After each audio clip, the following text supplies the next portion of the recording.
ஒரு ஃபஸ்ட்டு தென்காசி ஹாஸ்டலுக்கு வரும்போது மாரிப்பன் சாரை பார்க்கும்போது ஒரு டெரராகவே இருந்தது, ஒரு ஆர்மி ஆஃபீஸர் மாதிரியே இருந்தது. என்னடா இவரோட எப்படி நம்ம ஹாஸ்டலில் இருக்க போகிறோம் அப்படின்ட்டு.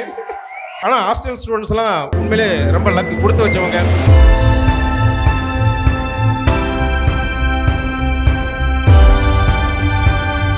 நான் இராணுவத்தில் 20 வருஷம் பணியாற்றிட்டு என்னாலையும் குரூப் 2 அச்சீவ் பண்ண முடியும் அப்படின்ற எனக்கு ஒரு நம்பிக்கையை கொடுத்தது என்னுடைய ஒய்ஃப் தான். எனக்கு 20 வருஷம் சர்வீஸ் பண்ணும்போது என்ன இப்படி ஒரு எக்ஸாம் இருக்குது, எனக்கு அந்த ஒரு பட்டாளத்தில் சொல்லுவாங்க எதையும் யோசிக்காத அப்படிம்பாங்க. அளவுக்கு அதிகமாக யோசிச்சேன்னா நாட்டுக்கு பணி பண்ண முடியாது, பணியாற்ற முடியாதுமாங்க. ஆனால் இங்கே வெளியில் வந்ததுக்கப்புறம் இப்படியெல்லாம் ஒரு எக்ஸாம்ஸ் இருக்குது அப்படின்னு சொன்னது ஒய்ஃபு தான். படித்தேன்.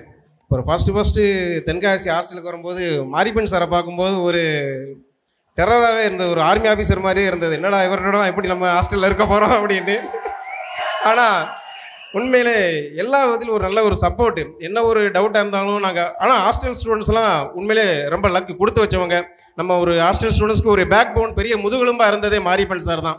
நமக்கு என்ன ஒரு டவுட்ஸ்னாலும் ஸ்பெஷல் கிளாஸ் வச்சு நமக்கு தனியாக அங்கே ரூமில் ஸ்பெஷல் கிளாஸ் வச்சு நான் டவுட்லாம் கிளியர் பண்ணாங்க. அதனால் மாரிப்பன் சாருக்கு ஒரு பெரிய பிக் தேங்க்ஸ் சொல்லிக்கிடுறேன்.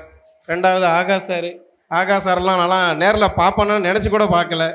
நிறைய பேர் சொல்கிறாங்க நான் இன்ஸ்டாவில் படித்தேன், யூடியூப்பில் படித்தேன், புக்கு இல்லாமல் படித்தேன் அப்படின்னு. எப்படி படித்தாலும் படிங்க, மனசார படிங்க. ஆகாஷ் சார் ஒரு வேர்ட் சொல்லுவாங்க, தமிழ் தானேன்னு படிக்காத, தமிழ் தேனேன்னு படி அப்படின்னாங்க. அந்த மாதிரி ஒரு இன்ஸ்பிரேஷன். அவங்க வீடியோ படிக்க என்னால் முடியாது, எனக்கு ஒரு ஏஜ் இப்போ 42 ஆகுது, என்னால் அவ்வளவு சக்ஸஸ் பண்ணி மோட்டிவாக கண்டினியூவாக படிக்க முடியாது. ஆனால் படிக்காத நேரத்தில் நம்ம டயர்டாக இருக்கும் போதெல்லாம் மேக்ஸிமம் நான் வந்து ஆகாஷ் சார் வீடியோவை தான் பார்ப்பேன். அந்த அளவுக்கு ஃபுல் சப்போர்ட்டு. ரெண்டாவது இங்கே இருந்த டீச்சர்ஸு எல்லாருக்குமே எனக்கு ஒரு பிக் தேங்க்ஸ் சொல்லிக்கிடுறேன். அவங்க இல்லாமல் நான் இந்த ஸ்டேஜுக்கு என்னால் இங்கே வந்திருக்க முடியாது. அதனால் இங்கே இருக்கிற டீச்சர்ஸுக்கு எல்லாத்துக்கும் என்னுடைய நன்றியை தெரிவிச்சுக்கிடுறேன். அதே மாதிரி நீங்களும் நாளைக்கு இந்த இடத்துக்கு வரணும், நீங்களும் நல்லபடியாக ஒரு நல்ல ஜாப் எடுக்கணும். ஜாப் எடுக்கிறது பிரச்சனை இல்லை, எடுக்கிற ஜாப்பில் நேர்மையாக இருக்கணும், அதுதான் ரொம்ப முக்கியம். வாய்ப்பு கொடுத்ததுக்கு எல்லாருக்கும் நன்றி, வணக்கம்.